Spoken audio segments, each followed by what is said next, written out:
नथिया राजा जनी जा कमाए कलकतिया राजा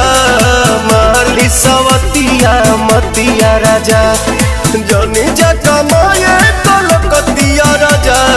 मारली सवतिया मतिया राजा।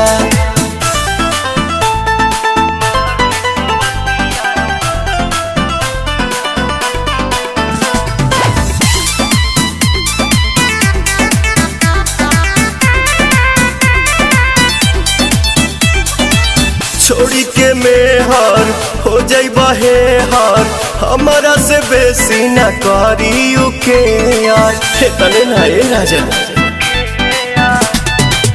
इज्जत के हानि करे पैसा जियानी करे केहू के न सोट बंगाल के